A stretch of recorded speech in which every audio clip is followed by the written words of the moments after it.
Greetings and salutations, everybody. Welcome to my YouTube channel. My name is John Campea, and this is Open Mic. Now, what is Open Mic? Well, I'm awfully glad that you asked. You see, every day on the John Campea Show, Monday through Friday, we save some time to take live questions. But here on the weekends on Open Mic, that's all we do is take live questions. And this is a special installment of Open Mic because normally on Open Mic, we don't have like a single topic that we want to kind of feature and then take live questions. Normally it's just all live questions.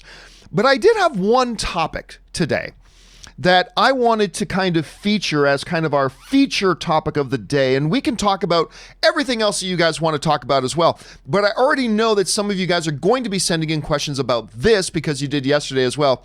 So I wanted to take a few minutes to talk about it. So listen, guys, without wasting any time, let's dive right into it. And this, I swear to you, this is totally by coincidence that this actually ended up being the first question that we had waiting in the queue, but it's a fortuitous coincidence. Anyway, we're going to start things off here with Strange Marvel Theories, who writes, John, I trust your knowledge and the movie news you report. How accurate and reliable is the news that Henry Cavill is in talks with the MCU to portray Wolverine? All right, this is a topic that has been flying around hard and heavy the last couple of days. As a matter of fact, even on the John Campea Show yesterday, that question was asked in the live chat about 5 times. I got about 30 or 40 messages sent in and emails sent in regarding it. And I thought this would be a great opportunity. If you guys will indulge me, I thought this would be a great opportunity for us to sit back and look at the anatomy and the blueprint, if you will, of a fake movie rumor. How do they disseminate? How do they get started? How do we get from a place of somebody typing up a rumor to hundreds of thousands of movie fans hearing about it and believing it? Where do we go for, and how do we get there? I'm going to do something a little bit different here today. I didn't quite know how to illustrate this properly, so I'm going to use my iPad here, if you'll indulge me. Oh my God, this is going to be so bad. This is going to be so bad and so ugly the way I'm going to do this, but we're going to do this. We're going to do it this way, nonetheless. So if you will indulge me, follow along with me here. Okay, so what we normally do, and this is really weird to try to write like this. Okay, so we have the origin. I'm trying to write this with my hands. Origin of the rumor, right? So we get the origin of the rumor. That can be anything. So let's say here's the box. This box is the origin of the rumor. And we'll say the rumor is represented by this X, okay? X is our rumor. So we've got the box, which is the origin of our rumor, and we've got the X, which is the rumor itself. Now, this origin of the rumor, sometimes it can be something like, I don't know, Reddit. Or oftentimes what the origin of a rumor can be is what we'll just call a unknown a UWS, okay, an unknown website. So the origin of these rumors can come from a lot of different places in a lot of different ways, okay? So this is the origin. This is where it starts. It's not the most important part of the life cycle of a fake movie news piece, but it is the most key because this is where it starts. And again, what we can say is like an unknown website. How many times have we heard that a movie rumor starts and then when you follow the source, it comes from a site called, Gas Tank Eddie's Fast and Furious Movie Blog.org.penis.fart, right? Some unknown website. But whatever, the important thing here is we've got our origin site and the X origin rumor. So that's where this whole thing starts. Now listen, the origin isn't necessarily lying. Like sometimes some small unknown website or YouTube channel or even maybe some more well-known ones, they legitimately hear a piece of information. Now that information they hear may be correct or may be incorrect. Sometimes these originating places where the rumors come from is just a straight lie. Like it's just a website lying to get clicks. But sometimes that's not the case. Sometimes they legitimately hear it from somewhere, but they can't verify the validity of it, and so they run with it as a story and whatever. So we're not here to dump on the originating site. That's not what we're here to do. Okay, so what happens next? This is what happens next. Well, you've got the origin of the rumor, after the origin of the rumor, we get the most key thing in the spreading of fake movie news. And that is what I call the first aggregator. The first aggregator. This is not the little unknown website, but rather what it is a slightly better known website that reads what was over here on the unknown website or the originating story, and then they run with it as a story. So this X now, which is our fake rumor, the X is now here, and the X is now here. And maybe this one here is, I don't know, let's say this one's Screen Rant. And we're going to talk about Screen Rant in a second here. Okay, so Screen Rant, and let's say for the sake of our example, and I'm not trying to pick on these sites, I'm just using them as examples, okay? So let's say this other site is another pretty good one, Movie Web. Okay, so now what happens is you get your origin of the rumor here. Oops. You get your origin of the rumor there. Then we move on. That origin rumor then gets picked up by the first aggregator. Now, if the fake movie news just kept sitting over here at the unknown website, then nothing happens, right? The rumor just evaporates into the ether. It just disappears. It just goes away. But what happens is some unknown website, some anonymous user on Twitter, some anonymous user on Reddit, some anonymous thing somewhere, some unknown blog of Bob's gas station movie reviews.fart is somewhere, writes it up. But then it starts to get a life because the first aggregator, the first sites that decide, ooh, look at that, somebody's saying something juicy, let's run with that as a story. Let's say for the argument of this example, the X is Anthony Hopkins is going to be the new James Bond. Ridiculous, I know. I'm just saying, let's use that as an example. So X, the fake news rumor here, is Anthony Hopkins is going to play James Bond. And I know everybody's laughing at my handwriting right now, but bear with me. Okay, so it starts with the unknown site, and then the first aggregator, be it a Screen Rant or a Movie Web, picks it up. And now Screen Rant runs it as a story. And Movie Web, again, I'm just using these sites as examples. Movie Web runs it as a story. Well, that leads us into, if the first thing is the original rumor and the second thing is the aggregator, the next thing is what I call the cascade, right? The cascade. Now the waterfall opens up. Because since Screen Rant runs it as a story, and Movie Web runs it as a story, and these are more well-known sites, well, now a bunch of other little boxes, a bunch of other sites start picking up the story, because now it's a story on Screen Rant. Now it's a story on Movie Web.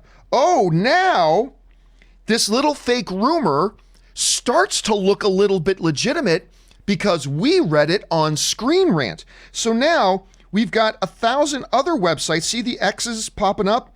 Now this fake movie news story of Anthony Hopkins being the new James Bond, now it starts popping up. I'm just going to make up some names. Now it starts popping up in Cinema Blend. Let's say Cinema Blend is the top box.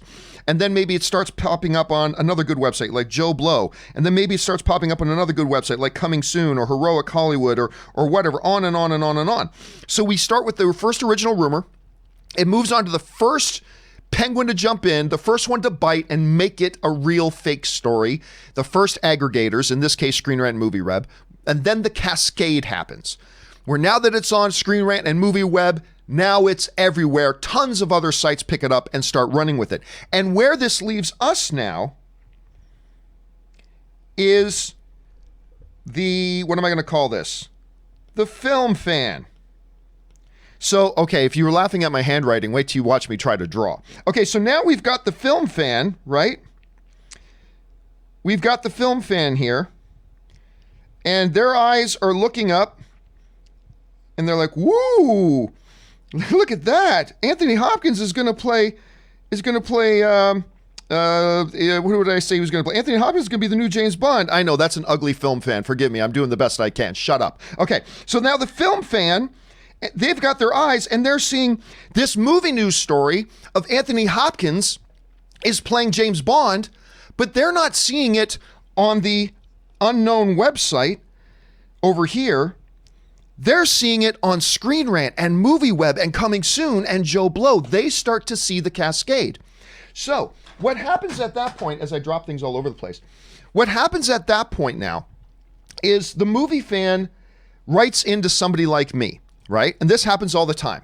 The movie fan then writes into me, understandably, and they say, John, what do you think about the news that Anthony Hopkins is going to be playing the new James Bond?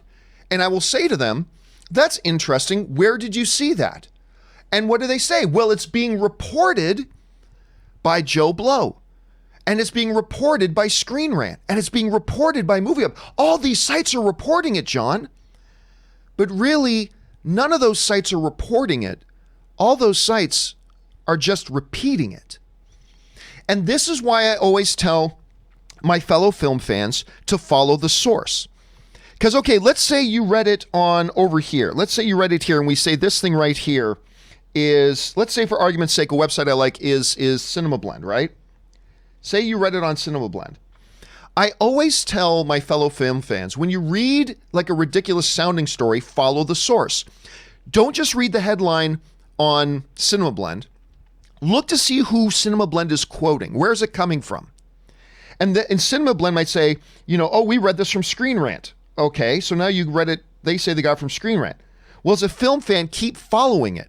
Who does Screen Rant hear they heard it from? And what happens like 8 times out of 10, when you actually start to follow the source, eventually you as a film fan will get to understand that this whole rumor started right here at some unknown Billy Bob's gas station filmreviews.fart site, and then it's really not worth listening to. So it's not being reported by 20 websites, it's really being reported by one unknown source. And this is generally, not all the time, but this is generally the life cycle of how a fake piece of movie news gets running. Let's now look at an example of this, okay? Let's look at this as an example and see this whole thing in motion from originating site to first aggregator to cascade to film fan. Let's go back to 2017. Now, we knew that there was a new Lion King movie coming. We knew back in 2017 that Jon Favreau was going to be making a new Lion King movie. When then all of a sudden, out of nowhere, came this piece of incredible news that Hugh Jackman was going to do the voice of Scar. Do you guys remember this? Out came this piece of news that Hugh Jackman was going to do the voice of Scar. Okay, well, here's what happened. This is the layout of it. That story started on an unknown website, a UWS, started on some unknown website that nobody had heard of called Omega Underground. Now, the reason you're seeing a 404 there is because Omega Underground has since removed this story, and you'll see why.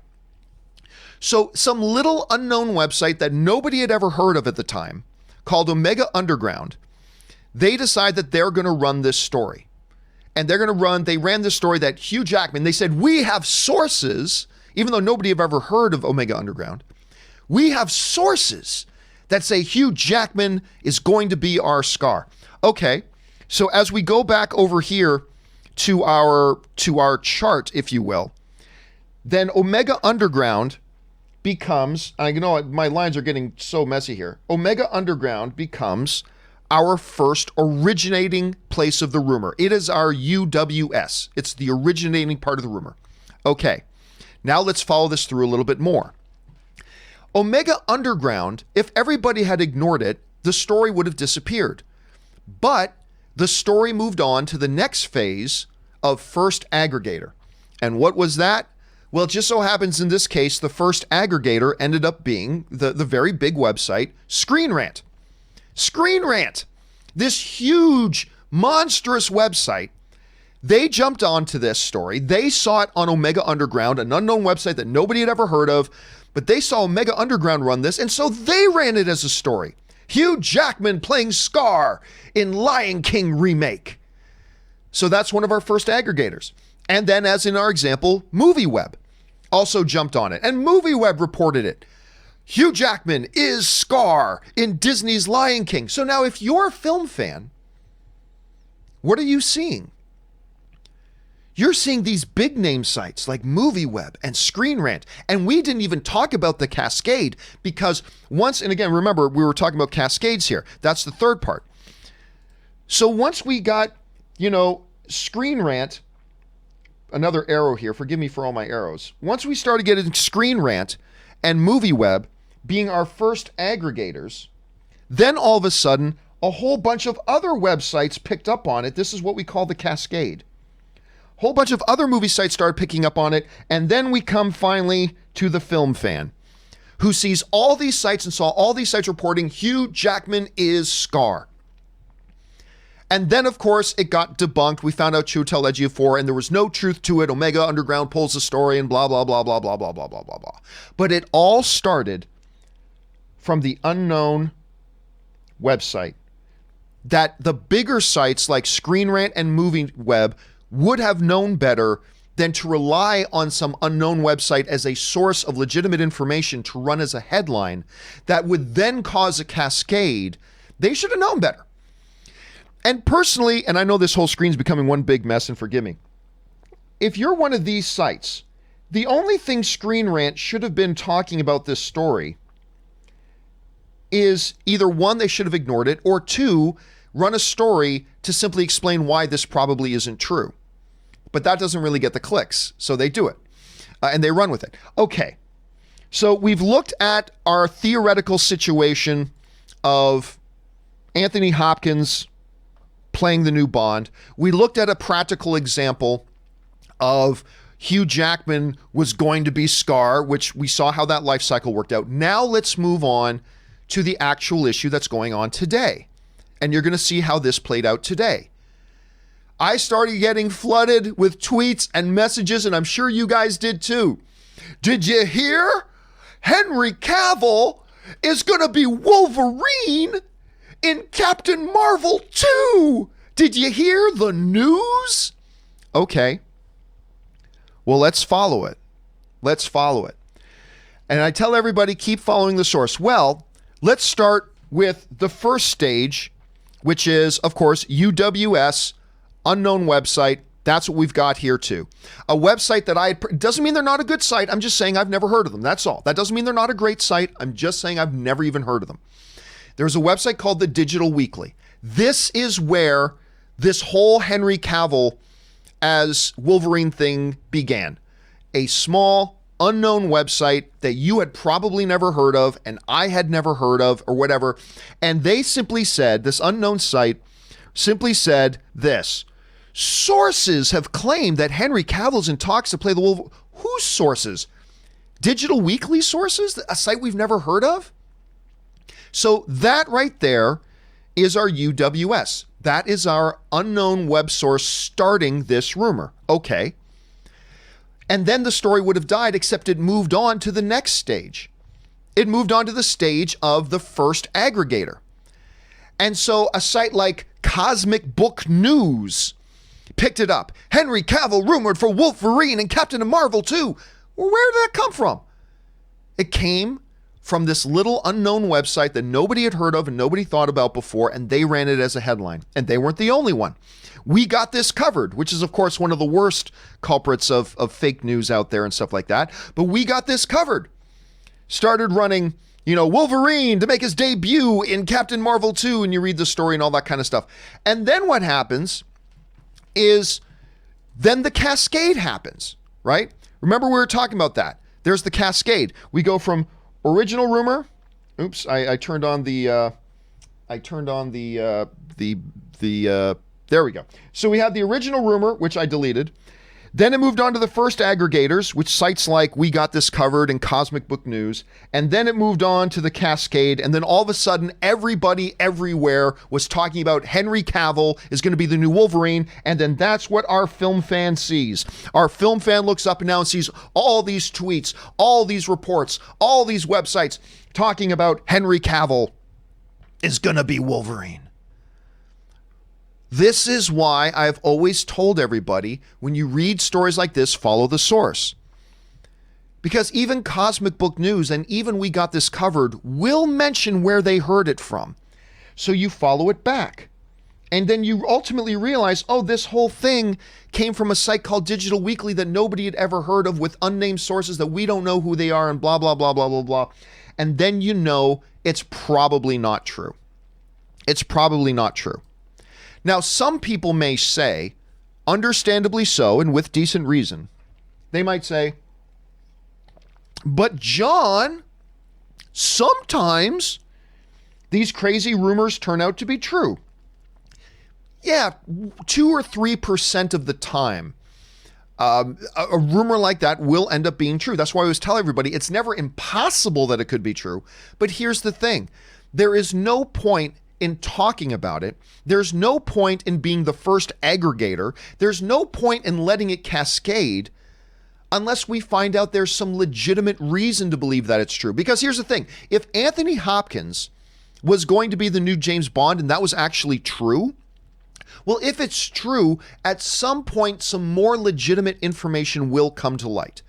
And then we can spend our time talking about it once some more legitimate information comes to light. But we can't keep running around as a film fan community with our like chickens with our heads cut off every time there's some little whisper somewhere, because 97% of the time, it's a complete waste of time.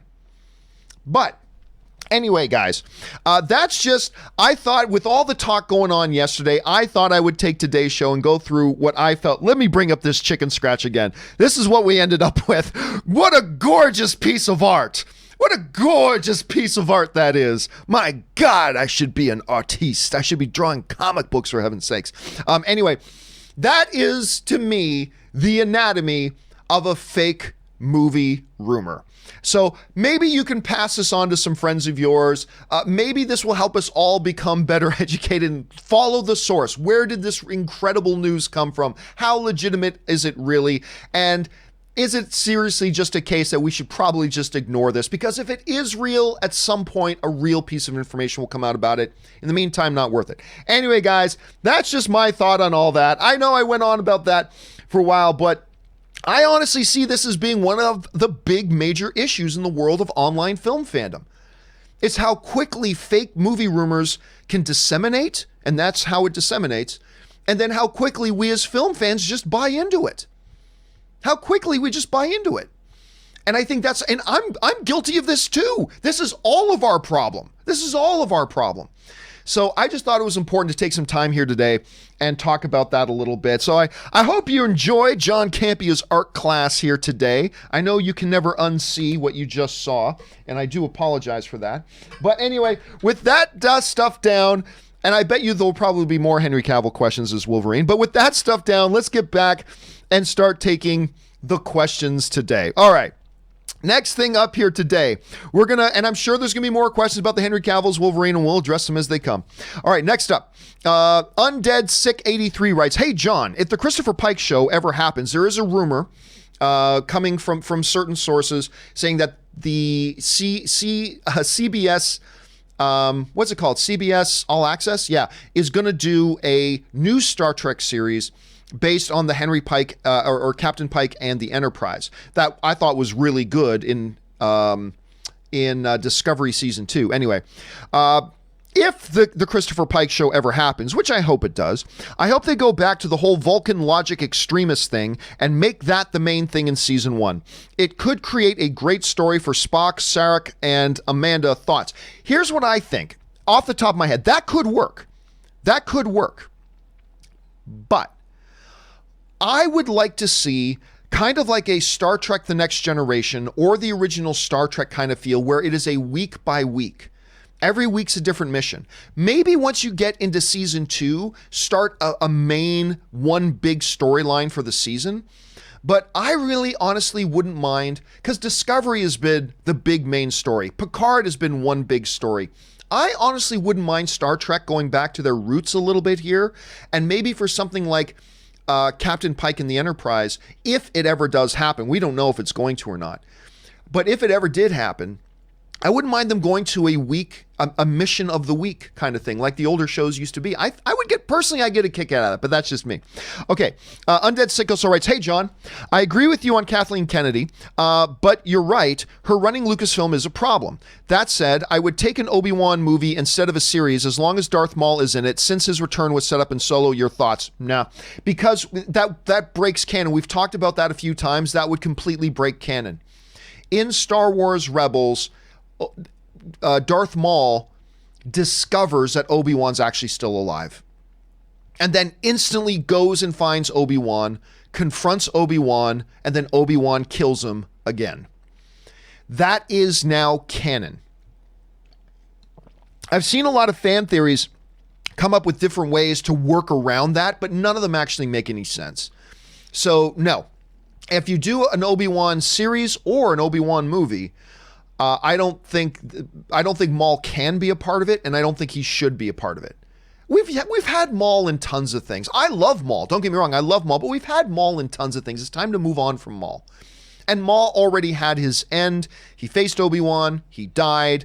Again, we saw in a canon story how he first discovered that Obi-Wan is still alive, immediately went to go find him, found him, and then Obi-Wan instantly killed him. So I don't think there's a way you could do that. Undead Sick also writes, hey, John, have you seen the banner for Discovery Season 3? I did. It has a big Lost. It does have a Lost kind of feel to it, doesn't it? Wouldn't it be something if the Discovery actually crashed on a planet and it's so damaged they are literally stuck there? Could be interesting thoughts. Well, my understanding, and I might have the wrong understanding, but my understanding of it right now is that they are stuck there. I think that's kind of the premise of it, is that by going there in the first place at the end of the last season, they are stranded there. So I don't know if it's because the ship is damaged. I can't remember exactly what all the quantum mechanics were that were involved, but I believe that is kind of the basic premise of what the show is going to be. The third season is going to be they're stranded. They're lost. And I am very, very interested in that, as a matter of fact. All right, Rich from Queens writes, John, going into this year, I would have bet money on Sonic and the Invisible Man being mediocre at best, but oh my God, I was wrong. Those are two of my favorite movies of 2020 so far. Do you see sequels being made for both? Well, let's put it this way. The Invisible Man is my second favorite movie of the year so far. I thought it was great. I really, really enjoyed Invisible Man more than I thought I would. I also enjoyed Sonic more than I thought I would. I didn't think it was great. Let's be clear. Sonic wasn't great, in my opinion. It wasn't great. But it was a lot better than I thought it would be. Because I thought Sonic would be total rubbish. I thought it would be total garbage. And you know what? It's not that bad. I certainly have walked out going, you know what? There are definitely points in that film that I really quite enjoyed myself. And I never would have thought I would have said that. Sequels. I don't know that you do a sequel to The Invisible Man, and I'm not going to give away any of the ending or anything like that. But I didn't walk out of The Invisible Man thinking there's a real logical way to do a sequel, nor that there's any kind of a real need for a sequel. But you could carry it on, so I suppose. The key thing is that, remember, this movie cost $7 million to make. They are already almost profitable after the first weekend. Because on top of the $7 million to make it, there was also tens of millions of dollars spent to market it. But this movie is going to be very profitable. Sonic, on the other hand, has just broken even. So Sonic has lost most of its momentum, no pun intended. It just cleared like 230, 240 million or something like that overall, which when you can take into quick account, it's significant. It's not a huge one, but a significant production budget plus their marketing. They've just basically broken even. So, I mean, I don't know. It all depends on how good Sonic's legs are. Again, no pun intended. How good are its legs moving into its fourth and fifth and sixth week? Can it build up a significant profit margin? If they can, then that really does increase the likelihood of a sequel. If it doesn't, and it barely breaks even at the end of the day, that might lessen the chance of a sequel. But I'd say they both got a shot. They both got a shot. So who knows? We'll have to see. But again, I like both of those movies better than I thought I would, for sure, Rich. All right, Rich from Queens also writes, hey, John, I absolutely love Sonic. In the movie, Sonic made several references to the Mushroom Kingdom. I'm a Super Mario fan. Can you see them making a Mario movie tied to Sonic? My fingers are crossed. I'd love your opinion on that. Thanks. Nope. don't see that. And I know a lot of people say, oh, they said mushrooms. There are mushrooms in Mario. I really don't see there being any connection there. I don't see them doing a crossover movie at all. And I don't think the reference to a mushroom world was any kind of a reference to Mario or stuff like that. I mean, I could be wrong. I could. But as a casual film fan sitting there watching it, I didn't sense in any way, shape, or form that there was any connection there. Just because there were mushrooms in that movie. And hey, do you know where else they have mushrooms? In Mario. There are mushrooms in Mario.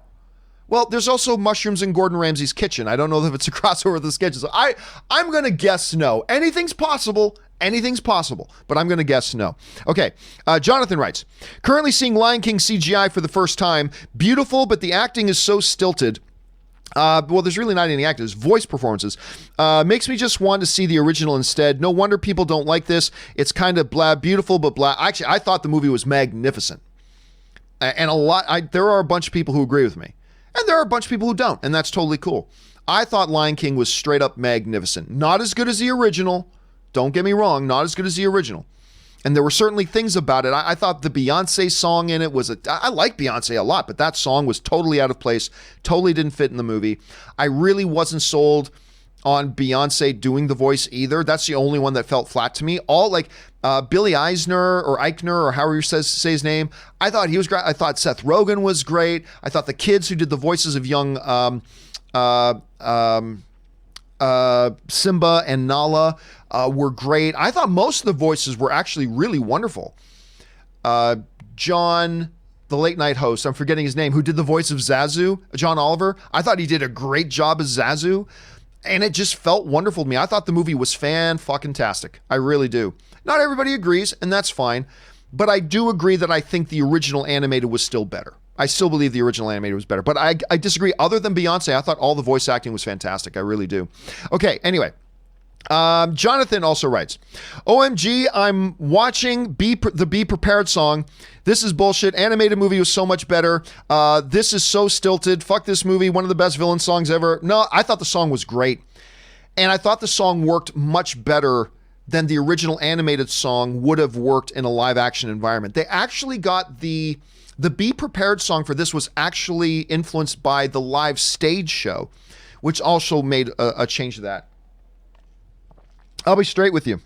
While I love the Jeremy Irons song from Be Prepared from the animated thing, I do not believe it would have worked or felt nearly as good in a quote unquote live action feeling environment. Not a live action environment, a live action feeling environment. I don't think it would have worked nearly as well as it did in its pure animation style with Jeremy Irons. So I don't think there was a direct correlation. That's why the live stage show made a change in it as well. Because it worked great for the cartoon, but I don't think it would have translated well. I actually really loved this version of it. I did. I really loved the version. I thought it was fantastic. Let's see. Jonathan also writes, at this point, I'm just hate. Why? Okay, I've had enough. You can only drone on so long about one thing you're complaining about. Willow writes, sorry if this is a dumb question. But what do you consider to be a foreign/international film? Is it any movie that's made by a country outside of the United States, or does it also have to be a non-English language film? Well, for me personally, because there are international films that get made that are in the English language. If I'm not mistaken, even the Academy Awards, their category used to be called Best Foreign Language Film. It didn't used to be called Best Foreign Film. It used to be Best Foreign Language Film. So if you were, I don't know, some English-speaking country somewhere that's way outside of the United States and you made a movie, you didn't qualify for the Academy Awards for that category because it's an English language movie. I believe they've now changed that. I consider a foreign film personally, and I mean, this could be the right definition because this could be the wrong. Any movie that is produced outside of Canada and the United States. Produced. You can have American film stars in it, but if it's produced by like a Portuguese company or a Peruvian company or a Dominican Republic company or whatever, that to me is a foreign film. Whether it's in English or not, whether it's got famous Hollywood movie stars or not, if it's being produced and put together by companies well outside the United States and outside of the Hollywood system, to me, that's a foreign film. But I think different people are going to have different definitions for that, and it's a little nebulous, Willow. It's a little nebulous. Okay, again, I'm skipping past more droning about Lion King. An anonymous viewer writes, I watched lots of videos recently about the amazing details in Knives Out. There was one video with Rian Johnson breaking down one scene, and it was amazing and gripping. Really happy for Rian Johnson. He's unfairly treated at The Last Jedi. Can't wait for his next movie. Well, look, there are people who love The Last Jedi. There are people who like The Last Jedi. There are people who dislike The Last Jedi, and there are people who hated The Last Jedi. The entire spectrum was covered with that. And listen, people like or dislike movies. That's just the reality of it. I do think love or hate the movie, I do think Rian Johnson was very unfairly treated. I really dislike, let's pick a movie that I really dislike. I really dislike Assassin's Creed, right? I thought Assassin's Creed was a terrible movie. But you don't see people like, you ruined Assassin's Creed. You don't see people. So yeah, I do think Rian Johnson, and it's amazing to see how people try to rewrite history after they see a movie that they didn't like. And I think we're all guilty of this. By the way. I don't think it's just the Last Jedi haters. I think we're all guilty of this to a degree. But, after The Last Jedi, those who didn't like it, they started to rewrite history. Well, Rian Johnson's never been a good director. Excuse me? Brick? No, Brick wasn't that good. Okay, time out. Yes, it is. And you thought it was too until you saw The Last Jedi. Now you don't. It was kind of funny. It is unfortunate. Knives Out, though, was freaking brilliant. Knives Out was great. It deserved its Best Picture nomination. It deserved its Best Screenplay nomination. I actually thought it could have won Best Screenplay, but I did love that movie. I love that a lot. But look, it's Rian Johnson is no different than any filmmaker. They have their fans and they have their detractors, right? If you're going to be in this business, you're going to have your fans and you're going to have your detractors. That's the nature of it. Hell, even being a fucking nobody YouTuber, you're going to have your fans and you're going to have your detractors. That's just part of it. Rian Johnson has his fans. He has his detractors. That's part of the game, and he's just got to accept that. But I did love Knives Out. I loved it deeply. All right. Hannah Lee writes, hey, John and Rob, I highly recommend Kingdom on Netflix, a zombie TV show that takes place in Korea during the 1700s. The first season is 6 episodes long. My friend Kaori is every day that she comes over to this house, she preaches 2 gospels. 1, the gospel of BoJack Horseman. She desperately wants us to watch BoJack Horseman, which a lot of people tell me to do. The second gospel she preaches is the gospel of Kingdom. And she's told me the premise of it. She's told me the setup of the president, like the emperor and the disease and the zombie. Yeah, they told me the setting of it, and it sounds great. And I do want to check it out because it does sound like a hell of a lot of fun.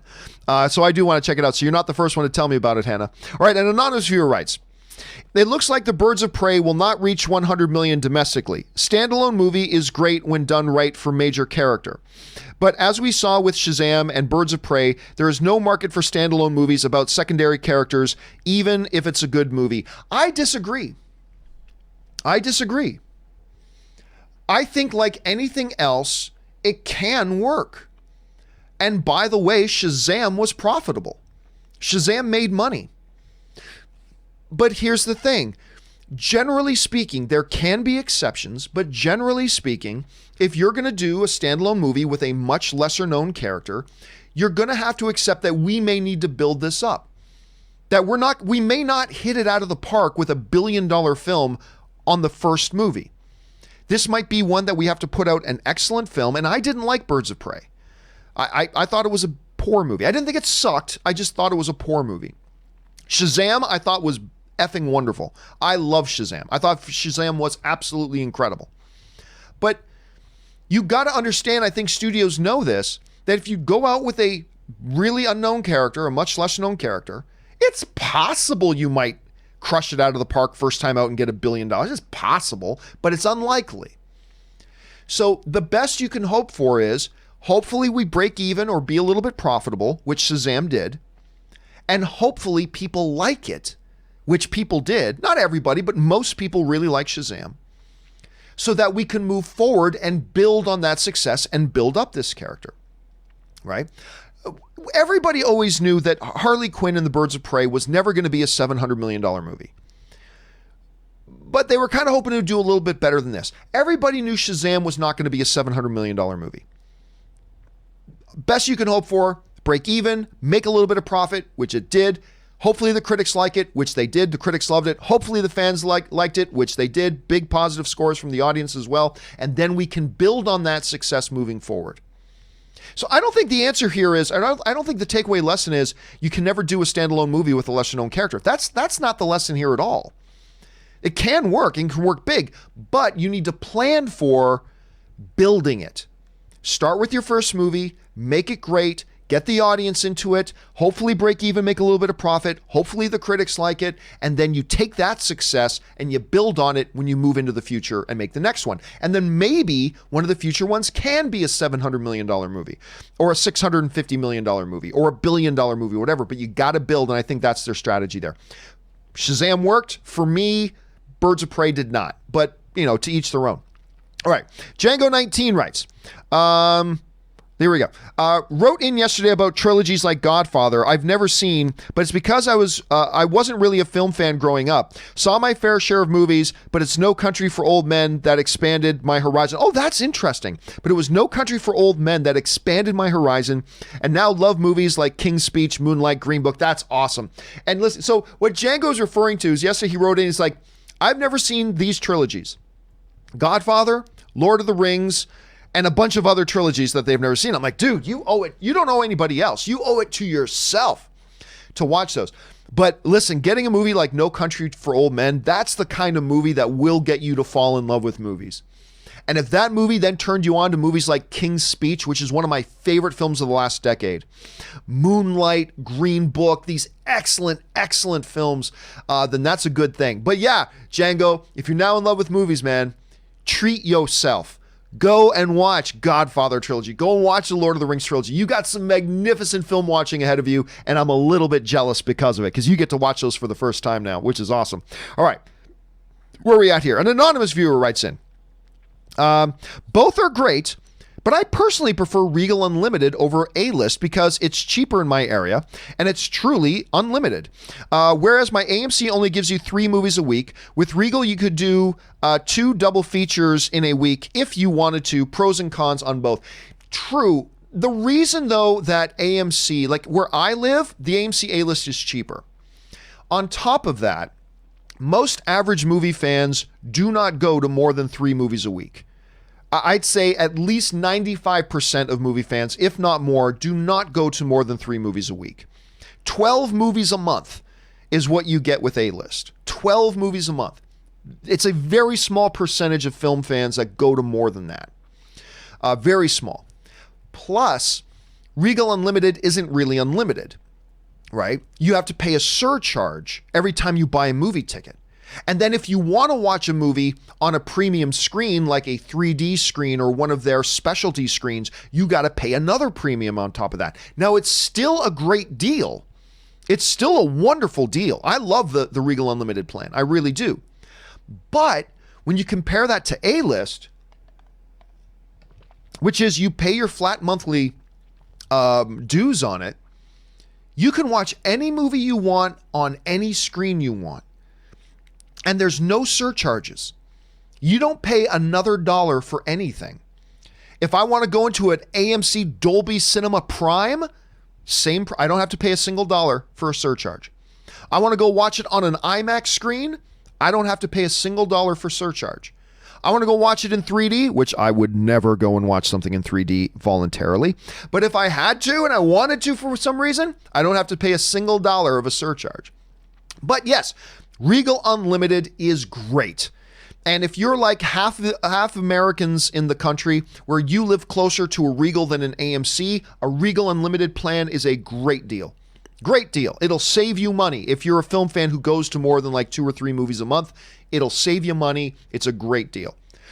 But I would argue, if I lived equal distance from a Regal theater and an AMC theater, And both of them give me similar theater going experiences. They're both clean. They both have good projection, blah, blah, blah. All other things being equal, I would take A-list over unlimited. Or maybe get both. Maybe I'll splurge and get both. Who knows? But it's great that you have that choice, and it's great that you have that option. Django19 writes, I'm glad I went back to see Uncut Gems for a second time recently because they did a special Q&A after the movie at some breakfast diner with the Safdie brothers. Aren't they great, by the way? Sandler and Jason Bateman make special appearances as well. Pretty cool idea for future movies. Listen, there's a movie theater in Hollywood called the ArcLight Cinema. Now, it is pretty much the most popular movie theater in LA. I mean, it's the theater that Quentin Tarantino goes to watch movies in, right? It's the ArcLight Cinema. It's well known. Everybody in LA and Hollywood knows it. It's great. But they often at the ArcLight will do special screenings of movies with the filmmakers or stars there to do Q&As after. It feels like every week they do it. And I think that's wonderful. Because so if you're a film fan, if you've never had that experience of being able to go to a screening and then listen and hear from the actual filmmakers and stars of the movie afterwards for like a 20 or 30 minute Q&A, absolutely do it. I remember the first one I went to in Los Angeles.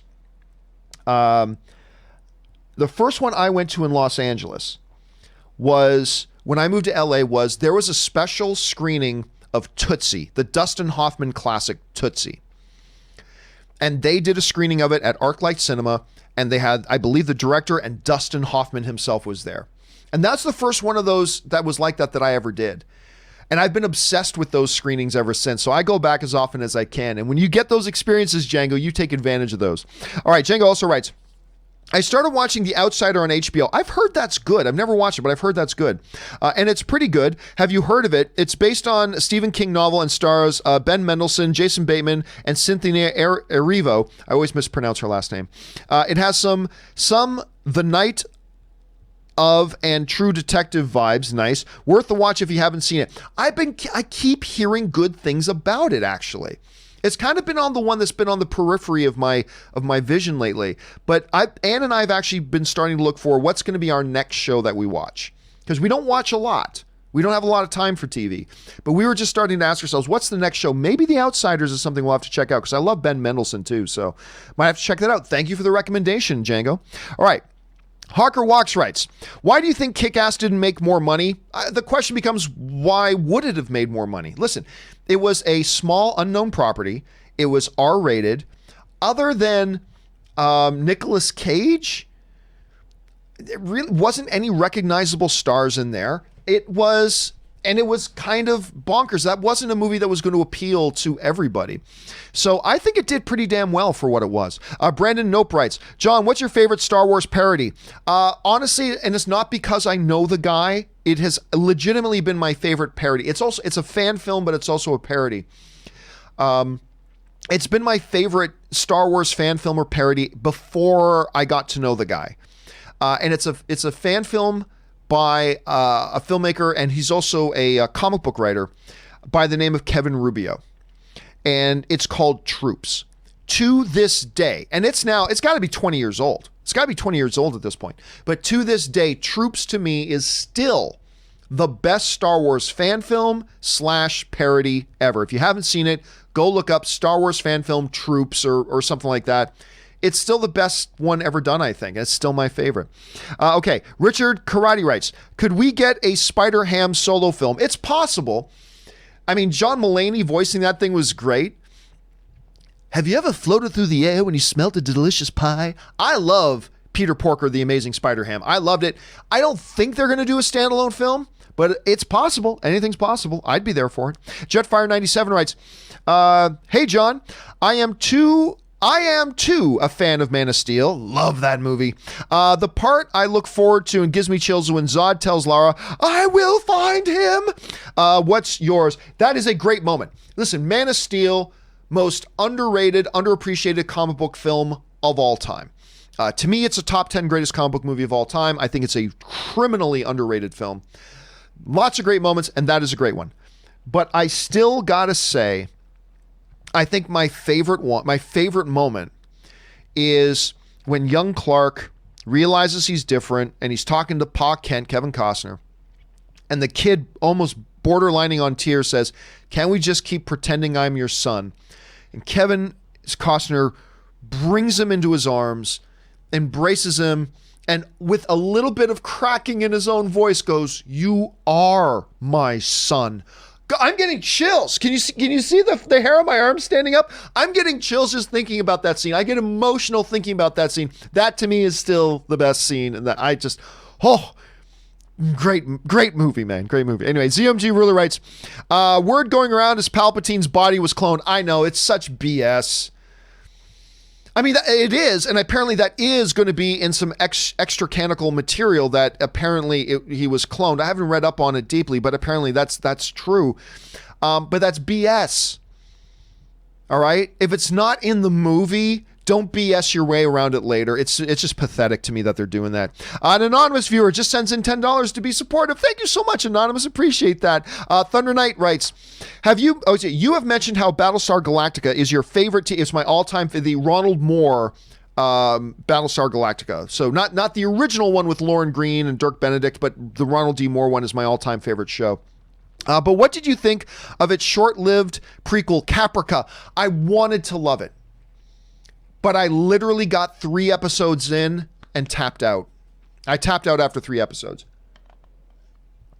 What I realized was, yeah, I love the world of Battlestar Galactica, but what really had me hooked on Battlestar Galactica was, yes, the mythology and all that kind of stuff, but it was the characters.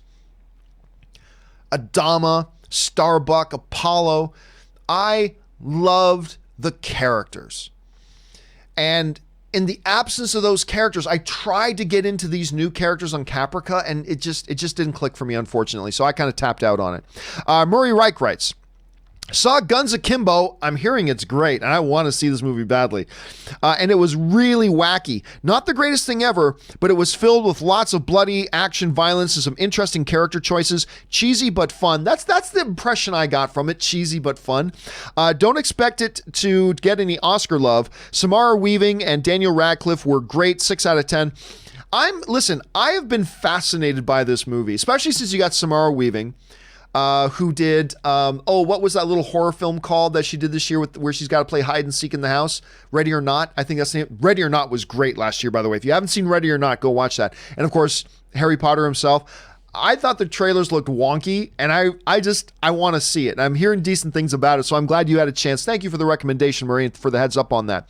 All right. Andres Moran writes, last weekend, I traveled home and saw the Art of Racing. The Art of Racing in the Wind, the Milo Ventimiglia film. I think that's the name of it, The Art of Racing in the Wind. Is that the Milo Ventimiglia film? Anyway, and it was available, so I checked it out. Bad idea, literal man tears. Love the show. Now I gotta double check to see, is that The Art of Racing? The Art of Racing. I think that's the Milo movie, right? Yeah, it's the Milo. Milo Ventimiglia. I am very, what's the best way to say it? I am very biased for Milo Ventimiglia. I'm a very pro Milo Ventimiglia biased guy. Of course, he was in that great NBC show Heroes. He's now a multi-Emmy nominated actor for his work in This Is Us, and he did this little dog movie that he's in, The Art of Racing in the Rain. I am very, very pro Milo because Milo Ventimiglia, I've mentioned, I won't go into detail because I mentioned it before, but Milo is responsible for me meeting my wife. I was throwing a party for some filmmaker friends of mine that Milo was starring in. It was called Pathology, is the name of the movie Milo was doing. The filmmakers asked me if I could throw a little party to celebrate the wrapping and the first screening of it. And so I organized this little party, and Milo Ventimiglia invited some local Los Angeles members of an online social club he had called the DSC, or the Divide Social Club. And there was a young woman who was a part of that Los Angeles-based club by the name of Ann Ora. And so this young lady, Ann Ora, came to this party as an invited guest of Milo Ventimiglia.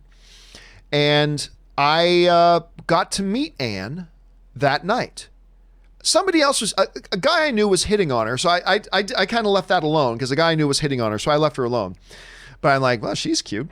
Anyway, then the next day, I was doing a live call-in show, and I had the filmmakers and Milo Ventimiglia were on my call-in show with me. And one of the callers calling in was that young lady, Anne, from the night before. And she asked the producer, who was screening the calls, if she could get my contact information. We touched base. We set up a date.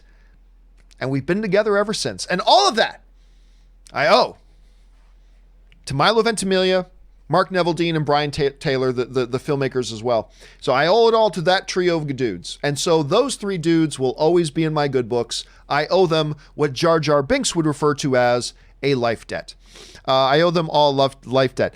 But yeah, I mean, an emotional movie, all that kind of stuff. Didn't do so well, but it's not that I don't think that had anything to do with Milo or anything like that. It just didn't look like a movie that was going to do that well, which is too bad. Richard Karate writes, we've had Freddy versus Jason, Alien versus Predator. Would you be down for a RoboCop versus Terminator movie with Arnold and Joel starring? No, honestly. I mean, don't get me wrong. If that movie was opening in theaters tomorrow, I would go. I mean, of course I would go. But if I was any kind of a film executive, no way would I greenlight that. Not with the state of both of them right now. It just doesn't fit. They're just two worlds that just don't fit. So I'm going to say no. Personally, I'm sure there are a lot of fans who would say yes. But again, to me, it sounds like one of those scenarios that would make a better 10-minute YouTube video than it would be for a 2-hour movie. So I'm going to go ahead and guess no on that. All right, Richard Karate also writes, if the studios are going to cast a new James Bond, I'd hope for Fassbender or Luke Evans, but also if they want to cast a black Bond with Elba ruling himself out, I could see Chiwetel Ejiofor being a great Bond too. Oh, listen, you know me, Richard, right? I don't like to get into the should X actor play X role thing. As long as you get a good actor, that's all I care about. Like, here's the thing. When they were casting the new James Bond last time, nobody thought Daniel Craig. Nobody thought Daniel Craig. I certainly never thought Daniel Craig. And then they cast Daniel Craig, and he ended up being my favorite James Bond of all time. Now, I know that sounds a little bit sacrilegious because, you know, Moore and Connery and Dalton and whoever else you want to throw in there, but Brosnan, but he ended up being my favorite Bond of all time, and he wasn't a name on anybody's list. A lot of people had never even heard of Daniel Craig before James Bond. Now, I get it. What we as film fans do, and I do this too, Richard, by the way, I do this too, is we think of what famous names can we see in there. So we think Michael Fassbender, Luke Evans, and they're both terrific actors, so I'd be totally down for either of them. And if you want to go with a black James Bond, Chiwetel Ejiofor, I believe, is the most underrated actor in all of Hollywood. So I'd be down for it, but it doesn't have to be any of those guys. As long as you get a really good actor who's going to be a good fit for the type of Bond you want to do moving into the future, then we could have another Daniel Craig situation. A guy nobody thought of, that nobody considered, most people had never even heard of, and they went out and cast him. And even when they cast him, there was this big angry fan backlash. Do you remember this? When they cast Daniel Craig, there was this big vitriol, angry backlash about it. Big angry backlash about it. And there was even a big online petition. I hate movie petitions. They're so stupid. Anyway, there was this big petition and the whole movement was called Craig Not Bond. That's what it was called. Craig Not Bond. James Bond doesn't have blonde hair. Daniel Craig isn't good looking enough to be James Bond. And everybody was all mad. It's like, but he's a good actor. And he came in, he played, and now he's like, most people love him as James Bond. Not everybody, but most people do. So I'm not going to limit my thoughts, Richard, to just who are the big famous people that could be Bond next. Maybe we'll get the next Daniel Craig. I mean, who knows? But listen, he's just got to be a good actor. Fassbender's a great actor. Evans is a great actor. Chiwetel Ejiofor is a godlike actor. I'd be down for any of them, if any of them were cast, but I'm also open to just about anybody else, as long as they're a great actor and they're going to fit the role. All right, R. Lee, thanks for sending that in, man. R. Lee writes, with the coronavirus situation not yet contained, would it be wise for Disney to take the unprecedented step and delay Mulan's Chinese release or go forward as scheduled and risk the financial implications?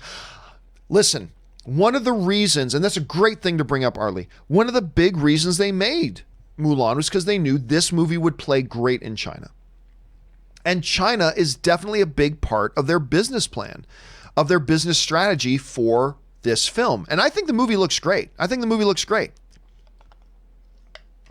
So what I think is that you move ahead with its release, but you delay the China release. China is too important of a market for this particular movie. So, but I don't think that means you have to delay the release for everywhere else in the world. But I think you go, okay, we're gonna bump the release date of Mulan 2 months in China, and I think you'll be fine.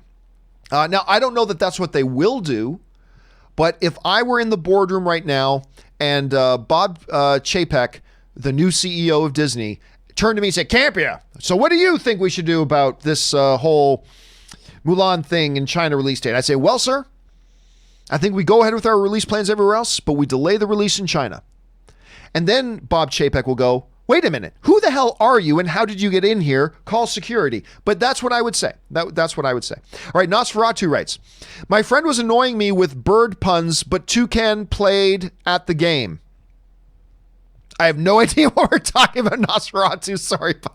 Whoosh, that's gone right over my head. All right, Richard Karate follows up and writes, Do I think we will ever get another live action Inspector Gadget movie with Matthew Broderick returning? No, I don't see that ever happening. And I got a soft spot in my heart for that movie. And by the way, I grew up watching the cartoon. Inspector Gadget. You know, I used to, why did I sing that? I have no idea. But I used to love the Inspector Gadget show. I used to love, and of course it was based on Get Smart and all that kind of stuff, but I loved that cartoon when I was a kid. But do I ever see them doing another follow-up one with the Matthew Broderick one? I just don't see it happening. Not impossible. Anything can happen in this business, and I do like me Matthew Broderick, but I just don't see it happening. All right. R. Lee writes, Bad Boys for Life just quietly crossed the 400 million worldwide mark between this and Aladdin. Although he's had some misses, Gemini Man, is Will Smith still a movie star, and do they still exist anymore? Oh, listen, I'll tell you what.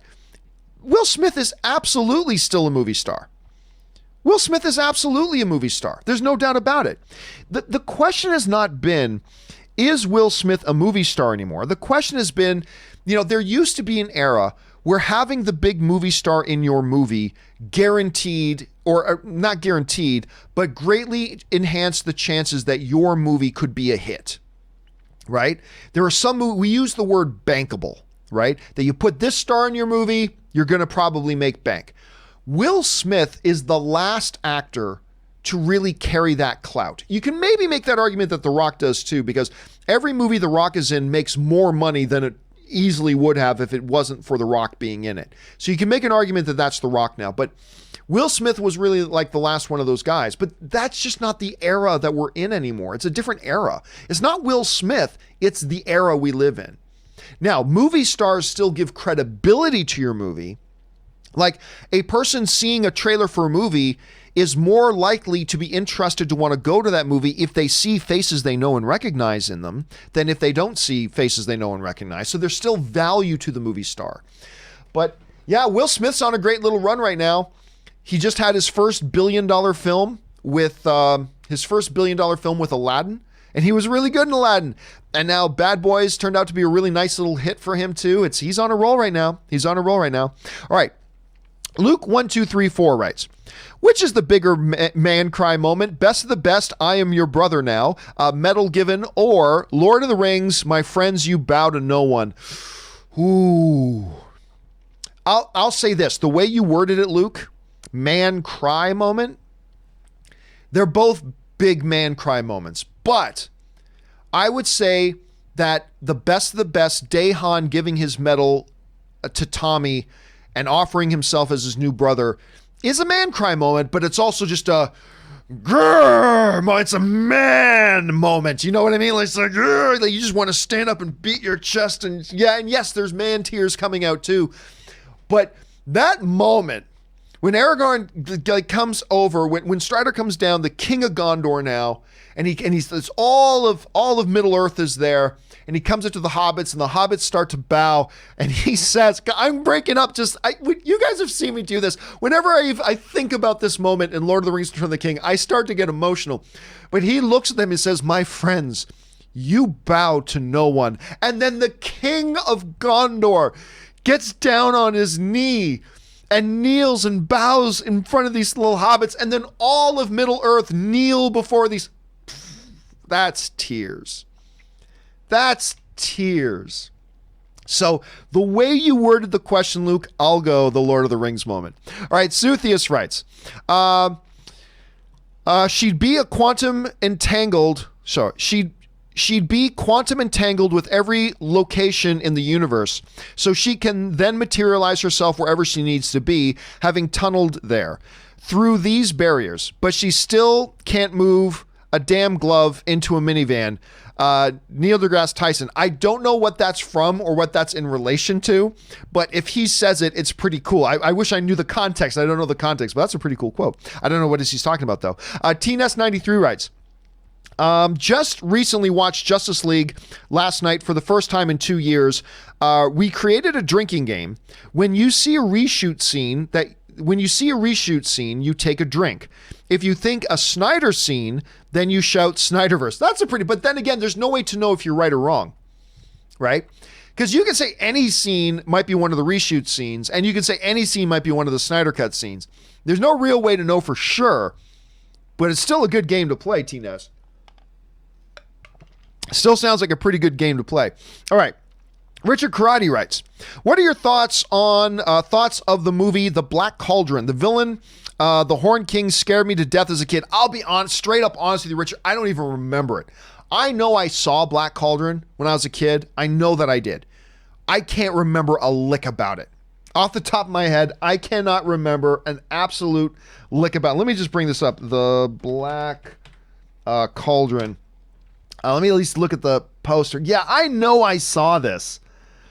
But I think I was like 11 or 12 when this was out. I cannot remember it. I cannot remember a single thing for the life of me. I'm looking at the posters like, yeah, I know I saw this movie, but I cannot. It's clearly it's not a movie I've watched since I was a kid. So I just can't remember. Sorry about that, man. But there's probably right now, Richard, thousands of people watching this video over the course of the next few days going, oh yeah, the Black Cauldron. But I honest with you, man, I can't even remember a lick about it. Not a single lick. Who Flung Poo writes, can we at least admit some of these rumors are fun? Oh, hey, listen, there's no getting around that. Some of the rumors are, of course, fun.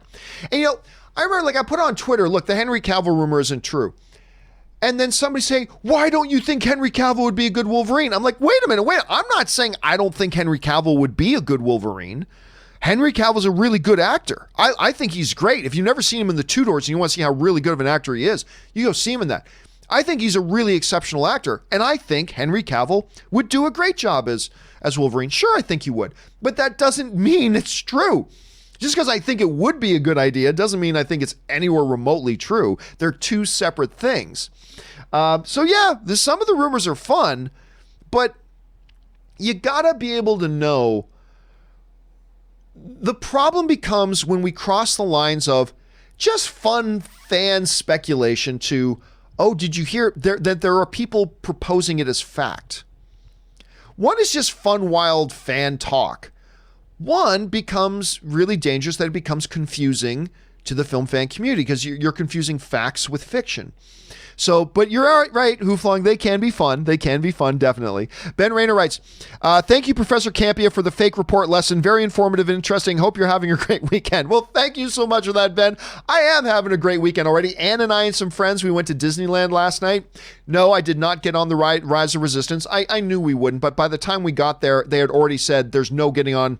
We got there like 5 hours before the park closed, but they already had signs up everywhere. There's no more getting on Rise of Resistance ride today, which is fine. I knew that would be the case. But we went, hung out with some friends, just had a great time. And somebody proposed last night. There was a big lightsaber gathering in Galaxy's Edge, like hundreds of people with their lightsabers. And in that environment, a girl proposed to her boyfriend. It was beautiful. It was beautiful. Anyway, so we had a great night. Having a good day today. I got some buddies coming over a little bit later tonight. We're going to hang out. Always love my weekends, but also looking forward to getting back to the John Campea Show tomorrow. So anyway, Richard Cruddy writes, best Stanley Tucci performance. Oh, man, I don't know. I don't know. I would have to sit down and go over his filmography. It just, hold on a second. Stanley Tucci, IMDb. I'd have to, let me just do a quick look at his thing here. You know what? He has a small supporting role, but that I thought was one of his best. It's subdued, but the performance I think is brilliant. He was in this movie with Meryl Streep and Amy Adams called Julie and Julia, I think. It's about this young woman who decides she wants to try to cook through the entire cookbook of Julia Child, the famous chef, right? Played by Meryl Streep. And Stanley Tucci plays her husband. It's a brilliant performance. Anyway, sorry, let me get back over here. God, I mean, where do you start? I'm sorry. I'm just scrolling through his filmography. It's like, where the hell do you start? Stanley Tucci, he's a guy that at some point, honestly, he does not get enough credit. And I think at some point he's a guy that needs to get an honorary Oscar. I think Stanley Tucci at some point needs to get one of those honorary Oscars. I think he's great. Anyway. Spencer S. writes, the worst example of the first aggregator is a major trade reporting on how a rumor is fake, but the titles the article as if the rumor is real and gets the clicks. And since most people won't read the article, it only contributes to the cascade of the rumor. That's true. That's true. And you know what? I'm going to tell you something right now. I realized a while ago I was doing that myself from time to time. I didn't realize it, but I went back. A few months ago, I decided to look back at some of my own titling. And sometimes I got to say, I drop the ball on the titling. I do. I'm just in such a rush to get so much stuff done before. Sometimes I don't give enough thought to my titling, and sometimes I've been guilty of that. I'm going to tell you that straight up. I have been guilty of that. So I have tried lately, if you've noticed my titling lately, like when there's a juicy rumor, like first of all, I try not to talk about the rumors on the show, but once they become a big part of the film fan community, then I feel the need to address it. So what I've tried to do lately is title things like, I'm just going to create a fictional example, but I've seen like Anthony Hopkins as James Bond rumors. Can we believe them? You know, so stuff like that. So I've tried to put those qualifiers in there to make sure that it's understood that we're going to be talking about, hey, look, everybody out there is already talking about this rumor. We're going to address about whether or not we should be listening to that rumor or not. But I have myself, Spencer, that's a great observation. I'm telling you right now, I caught myself that I've done that before. Unintentionally, but I've done it. And I am trying to better myself. That's why I said this whole thing is a problem with all of us as the film fan community, this guy included. And I'm needing to try to take steps to make sure I don't contribute to that as well. So we all need to be part of the solution because to some degree or another, we're all part of the problem. But you're right about that. It's a good observation, Spencer. Steel Fossil writes, Brie Larson is the new internet's girlfriend. Not quite sure what that's about or what that means, but sure, I wouldn't mind that. Richard Karate writes, will we get an Expendables 4? And if so, who will they add to it? I hope Steven Seagal will never work in this business again. Steven Seagal, unless it's a movie he himself is making, I don't think you're going to see Steven Seagal on anything again. And The Rock and Will Smith, who I think are the last legit action stars that haven't been in it. I don't think we're going to get an Expendables 4. Stallone was talking that he was going to get one done, and maybe he will. But Stallone kept saying he was going to get one done. I honestly don't think it really will. And here's the thing. Why would The Rock be in it? I mean, when you look at the Expendables, what did the last Expendables make at the box office? Not much. Expendables 3 box office. It wasn't much. The Expendables 3 made $214 million worldwide. $214 million worldwide. If you're The Rock, why would you go and be in that movie? There's just no incentive there. There's no incentive. If you're Will Smith, who just did $1 billion thing in Aladdin, your Bad Boys movie just made well north of $400 million and will probably make more if they do another one. If you're Will Smith, what's your motivation to go and be in that? So it could happen. Stallone keeps talking about it, so it's possible. But yeah, I just don't see it happening. I just don't see it happening. And I got a kick out of a couple of the Expendables movies. I did, but I just don't see it happening at this point. Richard also writes, I love Star Trek, but why are all the shows about Starfleet officers and Starfleet ships? Could we get Star Trek show revolving around a Romulan crew or Klingon crew or Vulcan crew or something? You could, but I don't know that it would get an audience. You know, I mean, that's always been what Star Trek is. Star Trek is about Starfleet. Now, you can make the argument, there's a few little things you can make arguments about, but really at its core, Star Trek has really been about Starfleet. Even Picard, who is all pissy at Starfleet in the new show, it's still kind of about Starfleet. And I think that's what attracts a lot of the people to it. I don't know that you can do one. Like, I think what would have worked better is like if it's in a show like, say, Deep Space Nine or a show like Next Generation, having an episode that's kind of a one-off episode that looks at an adventure through the eyes for one episode of a Romulan crew or a Vulcan crew or something. But I don't know that if you made a show about a Vulcan crew or a Romulan crew, I don't know if you made a movie about that, I don't know that it would get the interest. And I think the studios know that. An episode of one of the shows, yeah.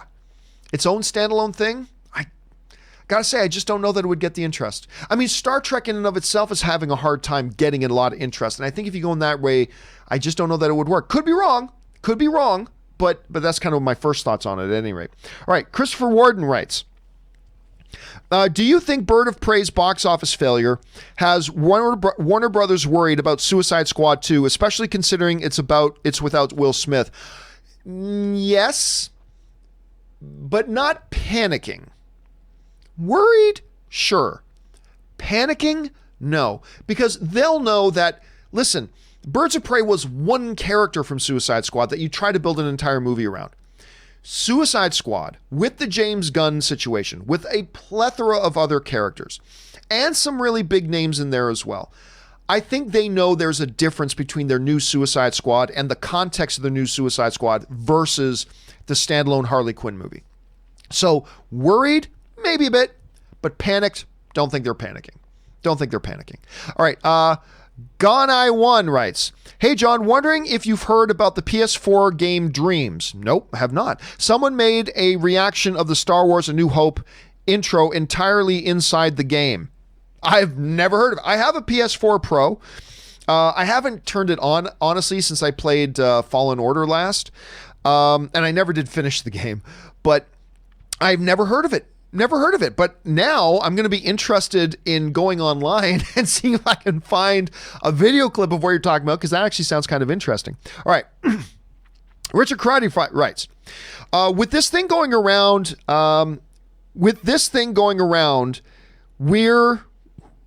let me try this again. With this thing going around, this studio want to, where this studio wants to CGI James Dean into a movie, if it works, and it won't work, could Warner Brothers CGI Christopher Reeve into a new Superman movie and make him the DCEU Superman? No.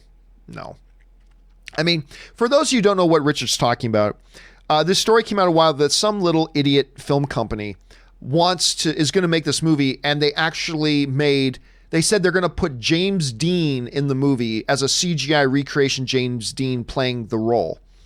It's a stupid idea. There was a lot of backlash. I doubt it's even going to happen. But no, I don't see doing that. That would be an idiotic thing to do. Why would you CGI Christopher Reeve in? It's not Christopher Reeve. Number one, it's not Christopher Reeve. It's a digital painting of Christopher Reeve, but that's not Christopher Reeve. So why would you do that when you can just get another actor to play the role? I just don't see any logic to it, Richard. So I don't think that will happen. And this whole thing that they're doing with the James Dean thing, it may not even happen. And if it does, it's definitely not going to work. People are not going to embrace it. All right. Raphael's Creative Style writes, And thank you for sending in such a large tip, man. We appreciate that, dude. As of Sunday, The Invisible Man made $49.2 million worldwide, a huge success with a $7 million budget. This film is a great example that you don't need tons of money, but you do need a great script, talented direction, and crazy good acting. Listen, that's the thing.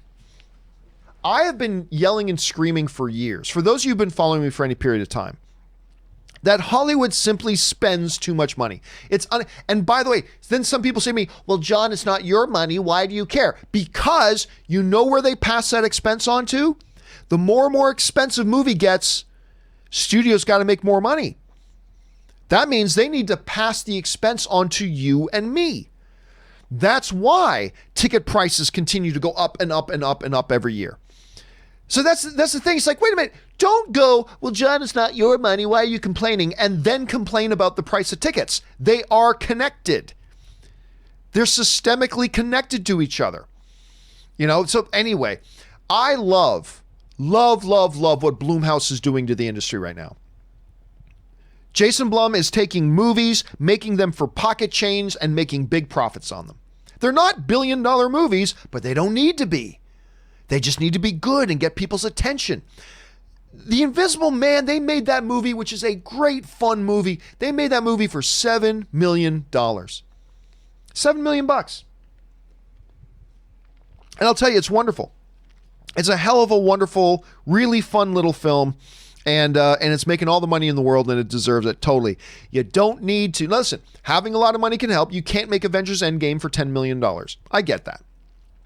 And just because you only spend $5 million on a movie doesn't mean it's going to be profitable.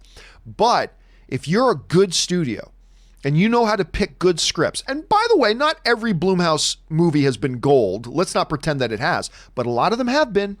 If you know how to pick good scripts and connect the right talent with those scripts and foster it properly and bring it to fruition and make a good movie, you can be profitable. And I think there's a lot of lessons, Raphael's. I think there's a lot of lessons here that Hollywood as a whole can learn, not just from The Invisible Man, but from Blumhouse in general. And I guarantee you studios like Sony and Disney and Warner Brothers and Paramount are sitting up and paying attention. I guarantee you they're paying attention. And I'm just fascinated to see what Jason Blum can do in the future. All right, Mr. Kaplan writes, just showing some love. You have my respect and support. Oh, thank you so much, Mr. Kaplan. Great little, I love the name, by the way, connected to the blacklist. Love that. Thank you so much for that. I appreciate that. Richard Karate writes, I would love to see a Star Wars movie that delves into the origin of the Jedi and the origin of the Sith and how both came to power and their founders. Oh, hey, look, that sounds fascinating to me. Yeah. Now, premise doesn't make a good movie. You still have to execute around it. But I will tell you what, Richie, with the history of Star Wars and the love that fans have for the mythologies of the Jedi and the Sith, something like that could be really great. And if not the absolute origins, then at least to some degree early in the war between Jedi and Sith. Early in the days, maybe like 10 years after their origins or something like that. But I think that is something that would be some kind of rich history to get into. I'd be down for it. I'd totally be down for it. I like the idea. An anonymous viewer writes, I do want the credit without any of the blame. What's this from? Oh, it's from everything all the time. I mean, it's from a lot of people that I know, but I don't know. I can't say it. If you guys know what our anonymous viewer is quoting from, jump down into the comments or jump into the live chat there and mention the comment. It would be cool to hear. All right. Darth Campea the Wise writes, what are your thoughts on House of the Dragon? I'll be honest with you, off the top of my head, I don't know what it is. Let me see if I do know what it is. I don't think I know it. Oh, the Game of Thrones prequel. I always forget that that's the name of the thing. Well, I haven't seen it, but in theory, I like the idea. I'm still kind of bummed the Michelle Williams one isn't happening, but that's fine. That's cool. Was it Michelle Williams or was it? No, it wasn't Michelle Williams. It was, I'm freezing on the name of the actress who was going to revolve around. Then they killed that one. I'm down for it. I don't know that it'll work, but it totally is worth taking a shot at. So I'm excited to see it and see what they come up with here. All right, here. Willie Todd writes, or Wiley Todd writes, hello, John. Can we please talk about how Inside Llewyn Davis, by the way, before he was Poe Dameron, he was Inside Llewyn Davis, really good little movie. Anyway, is not loved. I can see how, because it's not a happy story and weird ending, but I don't think that that hurts the movie. Personally, I think it's one of Coen's best and one of my favorite movies. It's a wonderful movie. And actually, I keep forgetting the name of the screenwriter. Hold on a second. Llewyn Davis. Who was the screenwriter on that again? The Coens actually wrote it themselves. For some reason, I had in my head that they worked that off of somebody else's script. I always had in my head that they worked it off somebody else's script. Anyway, Oscar Isaac, Carey Mulligan. It was really the movie that put, I think, Oscar Isaac on the map for a lot of film fans. But you're right. It came in and it kind of quietly went out, even though it's really great. Now, I need to look up here. Llewyn Davis box office. I can't remember how much it made. I remember it didn't make much. I think it made under filthy. I think it made under 50. Yeah, worldwide it made 32 million bucks. Made 32 million bucks. It did not do good. It was one of the films by CBS Films, which isn't a super active in their division, but CBS Films came out with it.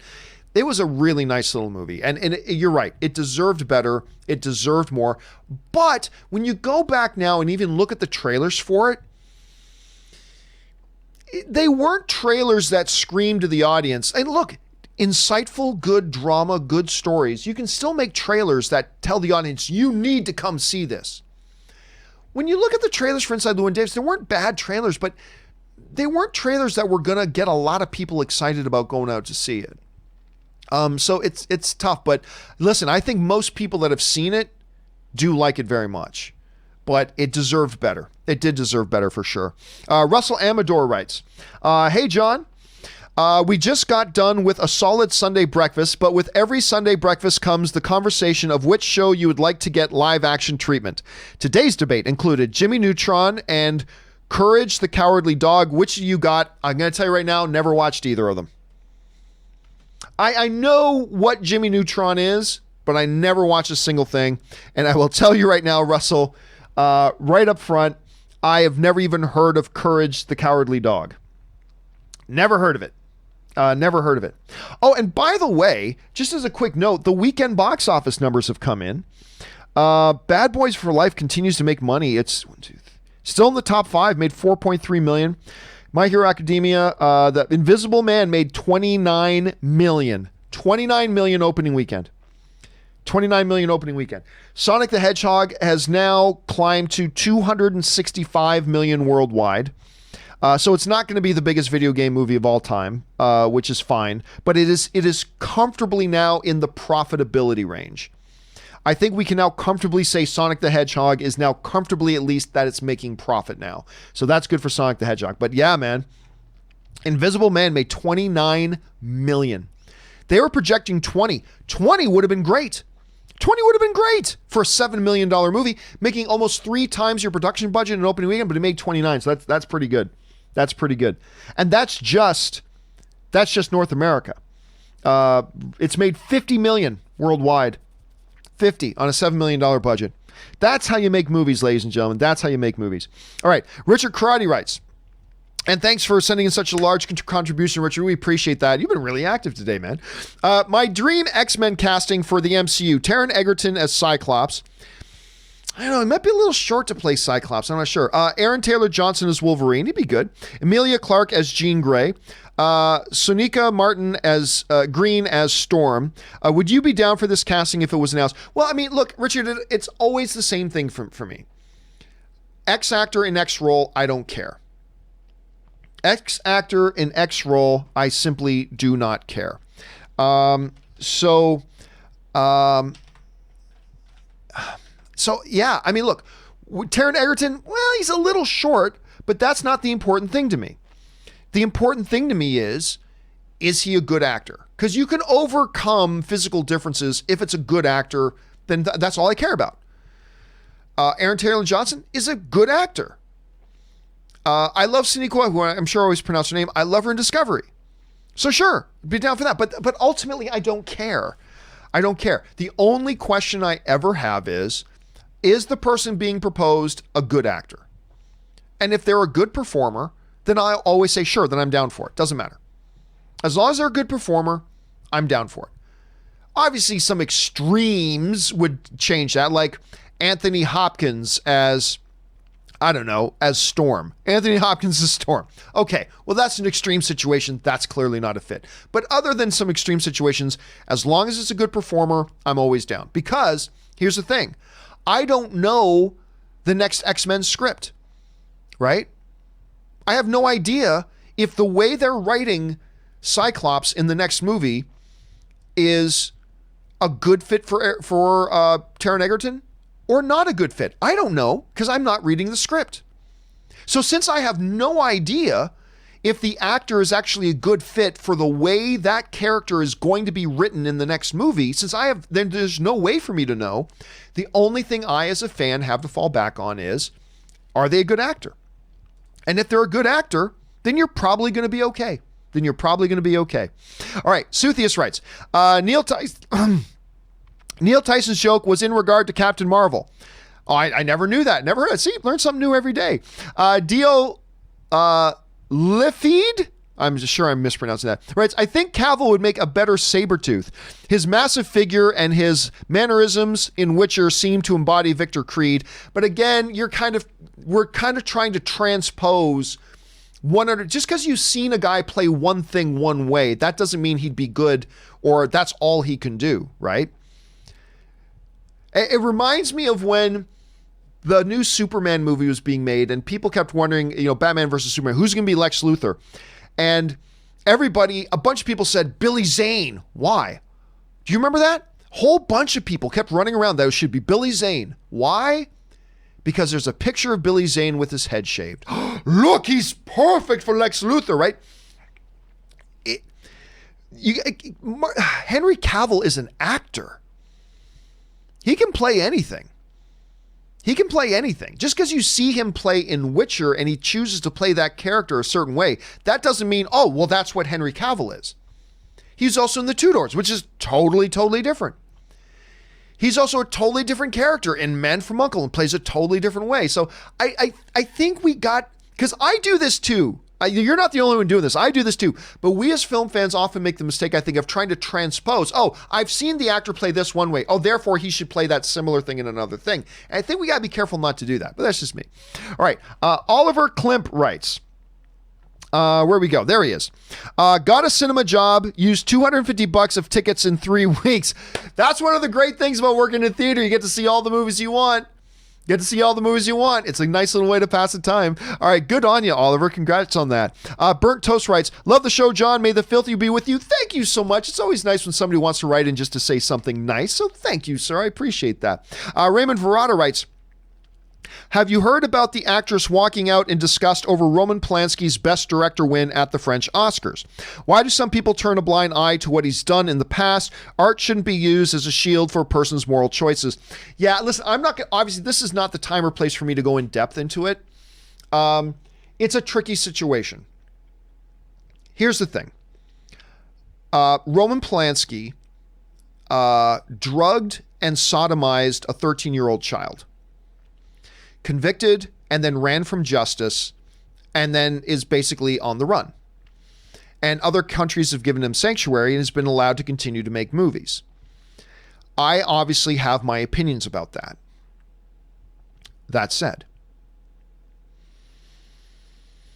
is it the responsibility of an awards group to adjudicate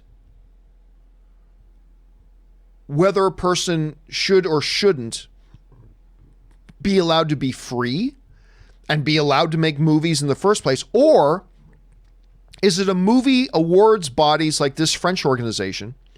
Is it a movie awards body's responsibility simply to look at the art that is made and then judge whether the art is the best or not, regardless of who it is who made it? I'm not going to pretend that I have the answer to that. All I know is that I have no use for Roman Polanski. Brilliant filmmaker, no doubt. He also drugged and sodomized a 13-year-old child. So he can burn for all I care. But that's none of the business. I guess when you're a part of an awards body, is that something you should even bring into consideration? Or is it simply, look, our job is to look at the movies. That's it. Our job is to look at the movies, and then we adjudicate as to what we think is best. For those who didn't hear, his film, or like he won Best Director at some film thing, and I think a couple of actresses actually got up and walked out of the awards ceremony in disgust. And there's been a lot of reaction to it, and I get it. Roman Polanski drugged and sodomized a 13-year-old child. You should be disgusted. I'm disgusted. But is that the responsibility of an awards body? I don't know. I don't know. It's so I certainly don't blame the actresses for being disgusted by it and getting up and walking out. I don't blame them. But at the same time, I don't know that I blame the awards body for awarding just the art. I mean, again, I don't know. I don't pretend that I have the answers. I don't know. All I know is that the individual Roman Polanski, a dude who drugged and sodomized a 13-year-old child, I have no respect for and can burn for all I care. So anyway, that's just me. Okay, last couple of questions, guys, then we'll wrap it up today. Artur writes, "Hey, John, one of my friends is a Bond fanatic and does not want a black Bond.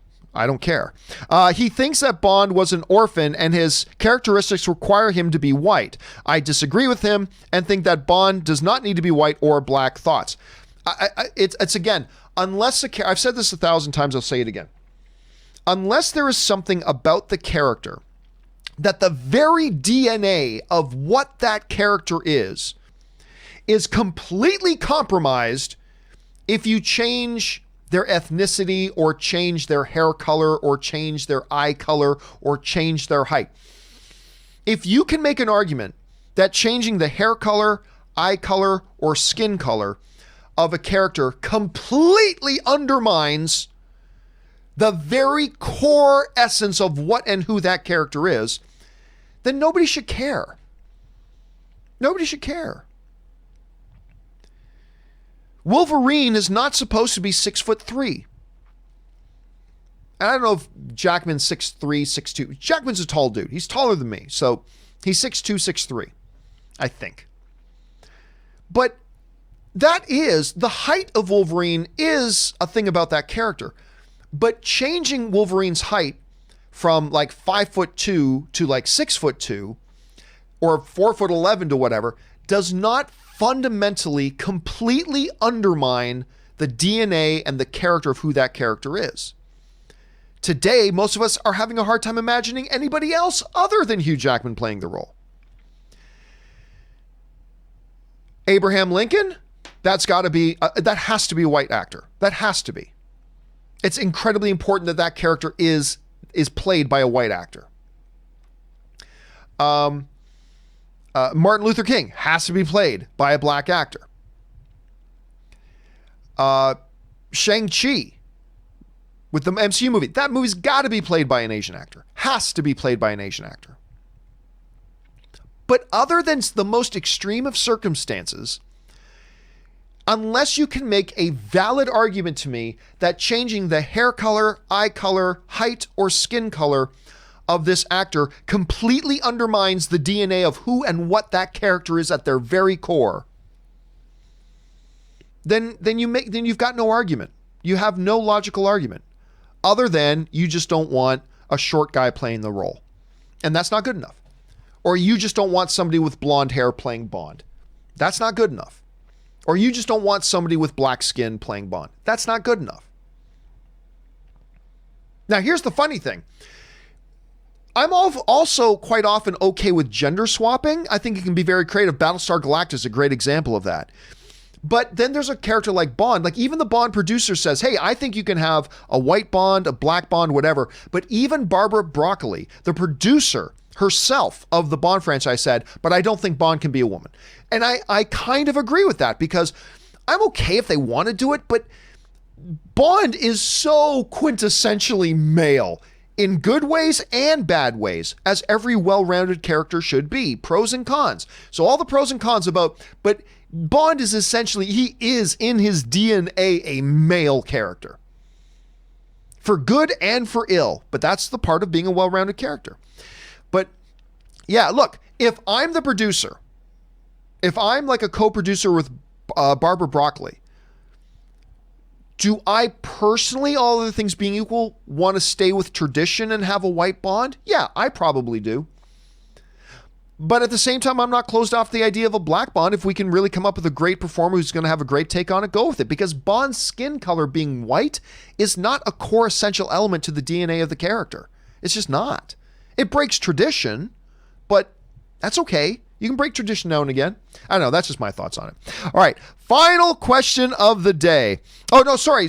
There's still 2 more to go. Russell Amador writes, "Hey, John, I really enjoyed Onward, and I'll agree with you that it wasn't the best Pixar movie, but did it really hit home with me?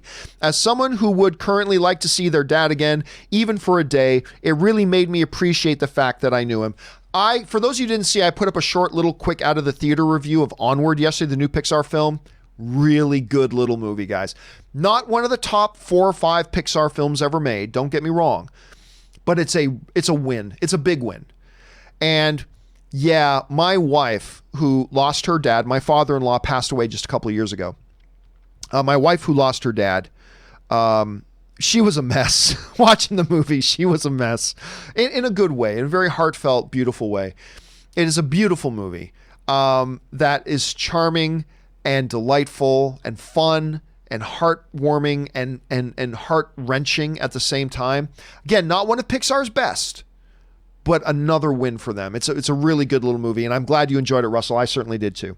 All right, final question of the day, which is good because my throat's about to go on me. Comes to us from Richard Karate, who writes, "Kevin Sorbo is the best Hercules. Your thoughts?"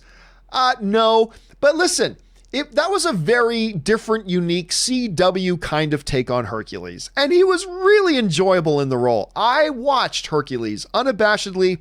I watched Hercules. I liked Hercules, and I like Kevin Sorbo. By the way, he also did a sci-fi show after that called Andromeda, which very guilty pleasure of mine. I really liked his TV show Andromeda as well. But as much fun as I had with that Hercules, is he the best Hercules? No, probably not, because I don't think that iteration is a really true iteration of the mythological Hercules. But it certainly was fun, and I did enjoy it, and I liked watching him in the role, so that's just me. All right, guys, that'll do it for today's installment of Open Mic here on this Sunday. We don't normally do open mics on Sundays. We've been taking Sundays off because I try not to work 7 days a week, but I just thought we should get around and talk about that Henry Cavill thing a little bit. Hopefully you guys enjoyed that. Listen, I'm going to do something I don't normally do. I don't normally clip out a segment from Open Mic, but I'm going to clip out that Henry Cavill as Wolverine segment. And I'm going to put it up as its own video, mainly so, hopefully you guys, when some rumor starts up and you see people spreading what is clearly a false rumor, and that is clearly following that pattern of origin of the rumor, the first aggregators, and then the cascade, that you guys can then point them to that video and say, this is another situation of this. Follow the source. So I'm going to probably put that up as its own video as well. So anyway, guys, thanks for being here. Don't forget to come back and join us tomorrow for the Monday installment of the John Campea Show. Me and Robert Meyer Burnett, we're already working on some stories that we're going to talk about tomorrow.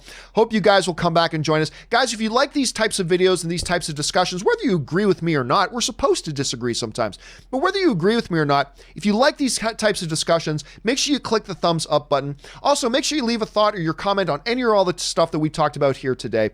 That will do it for me for today, guys. Thank you so much for being here and being a part of this. My name is John Campea, and until next time, folks, bye-bye.